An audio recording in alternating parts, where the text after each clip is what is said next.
धरातल पर कैसे आई। आज का प्रसंग यही है कि गंगा माई पृथ्वी पर कैसे आई। ध्यान देकर सुनिएगा दोस्तों। एक समय की बात है जब राजा सगर के पुत्र 60,000 पुत्र कपिल मुनि के क्रोध से भस्म हो गए, तो उनको किसी ने बताया कि इनकी मृत आत्मा भटक रही है और उनको तारने के लिए, उनकी आत्मा को शांति देने के लिए यदि गंगा जी को पृथ्वी पर ला दिया जाए तो उनकी आत्मा को शांति मिल जाएगी। गंगा जी को लाना पृथ्वी पे आसान नहीं था। जिस तरह से हिमालय पर्वत पे चढ़ना टेढ़ी खीर होता है, बहुत कठिन होता है, ठीक उसी तरह से गंगा जी को भी लाना पृथ्वी पे कठिन था। राजा दिलीप राजा सगर जो है तपस्या करते करते ब्रह्मा की उनका शरीर खत्म हो गया। फिर राजा दिलीप भी उनका वही हाल हुआ। अब उनके कुल में भागीरथ जी ने जन्म लिया और भागीरथ ने कठोर तपस्या किया। तपस्या करने के बाद ब्रह्मा से उन्होंने वरदान यही मांगा कि हमको जो है गंगा को दीजिए, मेरा पूर्वज मृत्यु लोक में भटक रहे हैं। तब ब्रह्मा जी ने कहा कि ठीक है, गंगा को भेजने के लिए तैयार हुए, कहे वरदान दे दिए कि हाँ गंगा जाएगी पृथ्वी पर गंगा कही कि हमारे बेग को थामेगा कौन, हम जाएंगे तो रसातल को पृथ्वी को ले जाएंगे, पृथ्वी को नहीं रहने दूंगी, क्योंकि गंगा आने चाहती नहीं थी और ब्रह्मा वरदान दे चुके थे। अब बारी आ गई, भाई गंगा के रोकेगा कौन। ध्यान देकर सुनिएगा। तब सब देवताओं ने मिलकर के ब्रह्मा विष्णु ने विचार किया कि शंकर जी को बीच में लाया जाएगा। शंकर जी जो हैं महाईश्वर हैं, वो पृथ्वी और पूरे ब्रह्मांड का संचालन करते हैं और वहीं जो है गंगा को रोकने में कामयाब होंगे। भागीरथ को फिर लोगों ने सलाह दिया कि आप शिव की आराधना करिए। शिव के आराधना से गंगा, शिव जो है जब यदि सहाय हो जाएंगे तो गंगा को पृथ्वी पर लाया जाएगा। ध्यान देकर सुनिएगा दोस्तों। क्या काम हुआ कि जब शिव जी प्रकट हुए, भागीरथ तपस्या करने लगे और शिव जी प्रकट हुए, बोले ओ मस्त वरदान मांगो। तो भागीरथ ने कहा कि प्रभु गंगा को पृथ्वी पर लाना है, आपके क्या विचार है। तो शिव जी ने कहा कि ठीक है, गंगा आएगी पृथ्वी पर, अभी इसी समय आएगी।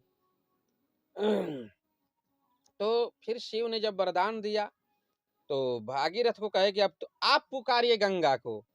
भागीरथ ने बहुत आराधना किया, बहुत पुकार किया, पर गंगा नहीं आई।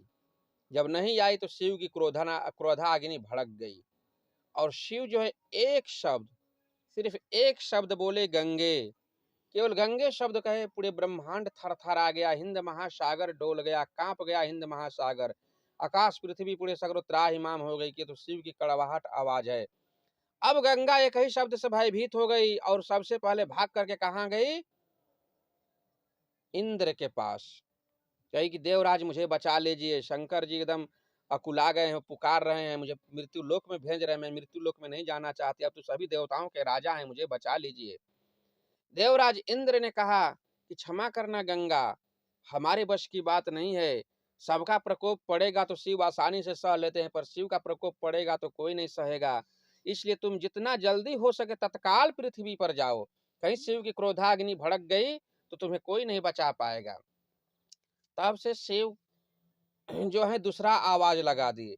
फिर गंगा जो है जाकर के ब्रह्मा के कमंडल में चली गई और जाकर के उसमें समा गई, कही कि ब्रह्मदेव चाहे कुछ भी हो, मैं पृथ्वी पर नहीं जाऊंगी, शिव जी मुझे बुला रहे हैं, मैं नहीं जाऊंगी। ब्रह्मा कहे कि तुम क्या कर दिया, अनर्थ हो गया गंगा, जितना जल्दी जाओ। शिव का दूसरा आवाज हो गया, कहीं तीसरा बार आवाज निकाल दी और नहीं पहुंची तो अनर्थ हो जाएगा। अब गंगा फिर वहां पर भी ब्रह्मा भी उसको स्थान नहीं दे पाए बचाने के लिए। ब्रह्मा जी कहे जल्दी निकलो। ब्रह्मा के कमंडल से निकल करके गंगा कहाँ गई? विष्णु के श्री चरण में जाकर समा गई और कही कि नाथ मैं आपके चरण में रहूंगी, मैं पृथ्वी पर नहीं जाऊंगी, मैं मृत्यु लोक में नहीं जाऊंगी, शिव मुझे बुला रहे हैं, मैं नहीं जाऊंगी।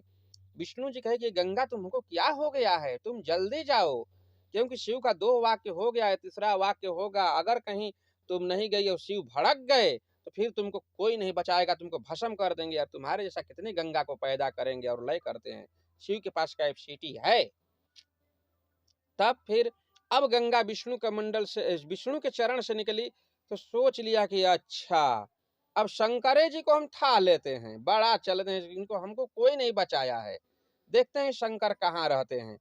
गंगा ने अट्टहास किया कि मैं शिव समेत रसातल को चली जाऊंगी, और तत्क्षण गंगा जो है इतनी वेग से चली, पूरी शक्ति, पूरी ताकत, पूरा बल लगा दिया गंगा ने। अब तो ये विस्मय हो गया कि शिव भी संभालेंगे कि नहीं संभालेंगे, गंगा तो बहुत वेग से चली है। पर अंतर्यामी महादेव सब जान गए। अब तीसरा आवाज निकालने वाले ही थे शिव कि देखे गंगा को आते, तो इन्होंने अपना जो है जटा को फैला दिए और गंगा उसी में आकर के समा गई।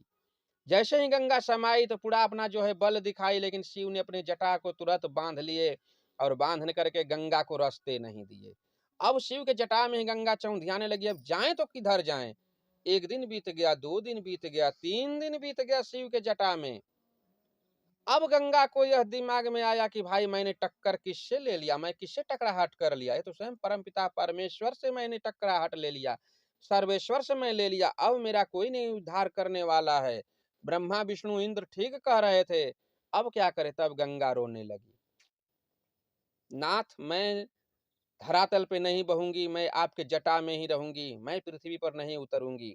शिव ने कहा कि गंगा तुमको हर एक हालत में उतरना होगा, तुमको व्यक्तिगत नहीं, लोक कल्याण के लिए, जन कल्याण के लिए पृथ्वी पर उतारा जा रहा है, और तुमको पृथ्वी पर उतरना है कल्याण के लिए। कही कि नहीं नाथ मैं नहीं उतरूंगी। शिव ने, भाई महादेव हैं, ईश्वर हैं, सबके मन को खुश रखते हैं, ऐसा थोड़ी ना कोई दबाव देंगे।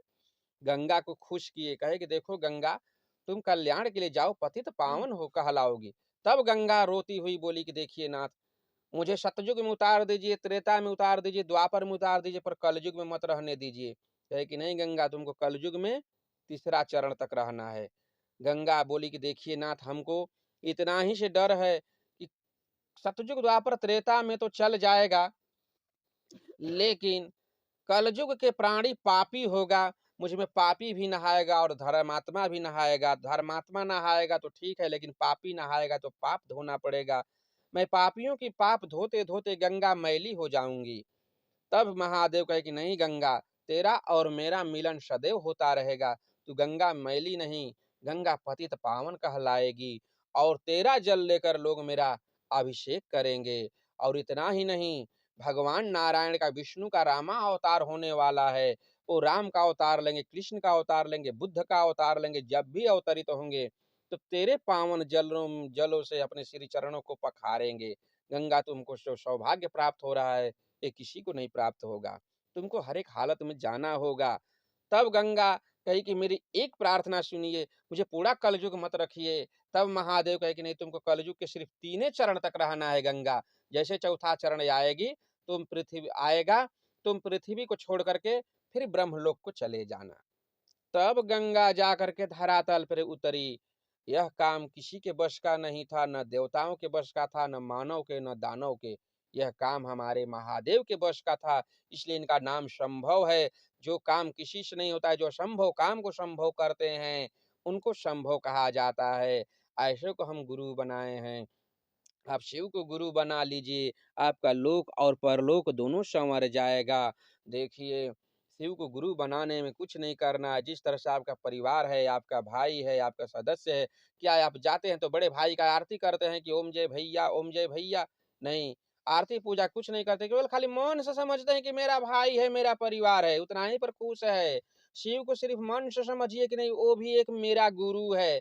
जिस तरह से 8 परिवार हम लोग हैं, एक बेचारा 9वां में महादेव भी रहेगा। महादेव इतना ही से कुछ, इसको आरती पूजा करने की क्या आवश्यकता है?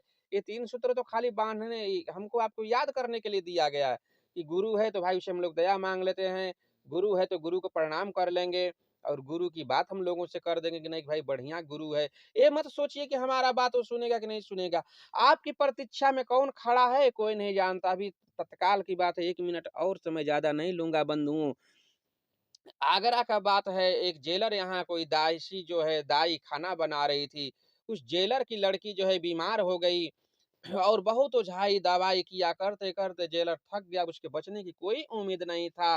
तब जेलर के दिमाग में कुछ बात नहीं सूझ रहा था। कहा जाता है कि इंसान अपने असलियत रूप में तब आता है जब बीमारी में आता है। जैसे वो बीमार होगा, परेशान होगा, अपनी असलियत रूप में आएगा, सीधे गंगा जी से जल उठाएगा सुल्तानगंज से, और 108 किलोमीटर की दूरी जा करके बैद्यनाथ पे जलाभिषेक कर देगा। और जैसे इंसान सुख में आता है तो अपने आप को भूल जाता है। लोग गाड़ियों से बैठ करके मंदिरों के पास से गुजर जाते हैं और कोई जो है ये नहीं सोचता कि मैं माथा झुकाऊं। माथा झुकाने में भी इंसान अपनी शिकायत समझता है। तो उस जेलर से वह जो है दासी बोली, वह दाई बोली कि देखिए ना सर, सारे लोग फेल कर रहे हैं, आप शिव को गुरु बना लीजिए, शायद कोई काम बन जाए। जेलर के दिमाग में आया कि मेरी बेटी तो मरी रही है, चलो भाई इस दाई का भी बात मान लेते हैं, इसने तो शिव को गुरु बनाने के लिए कह रही है। ठीक है, जेलर ने शिव को गुरु बना लिया, उसने 3 सूत्र बताया, 3 सूत्र को जेलर करने लगा। 1 दिन बीता, 2 दिन बीता, तीसरा दिन में 1 पैसा लड़की को आराम हुआ। अब जेलर रुक गया। फिर दूसरा दिन यही हुआ। अब उसका घटने लगा, घटते, घटते, घटते, घटते पूरा उसका लड़की स्वस्थ हो गई। अब जेलर बहुत खुश हुआ और जेलर जो है महादेव का चर्चा कराया और उस दाई को लेकर के हरेंद्रा भैया के पास गया था और उसने कहा था कि साहब इस दाई ने मुझे महादेव का चेला बनाया। इसने बताया कि शिव गुरु हैं और इसके माध्यम से मैंने शिव को गुरु बनाया, मेरी बेटी ठीक हो गई। तो कहने का मतलब यह है कि आप सबसे कहें, कौन आपकी बात को मान लेगा और आपकी बात से किसका कल्याण हो जाएगा, ये कोई नहीं जानता। आप लाख 2 लाख अरब 2 खरब दे देंगे पर उसका जिंदगी नहीं संवर सकता है। आपकी बात से यदि कोई शिव की दिशा में चलने लगे, उसका लोक और परलोक संवर जाए, इससे बढ़िया और कोई बात नहीं हो सकती। तो आइए हम सब लोग मिल करके शिव को अपना गुरु बनाएं, अपने जीवन को सार्थक करें। आप सभी गुरु भाई बहनाओं की कामना मंगलमय हो। इन्हीं चंद शब्दों के साथ अपने वाणी पर विराम देता हूँ। जाग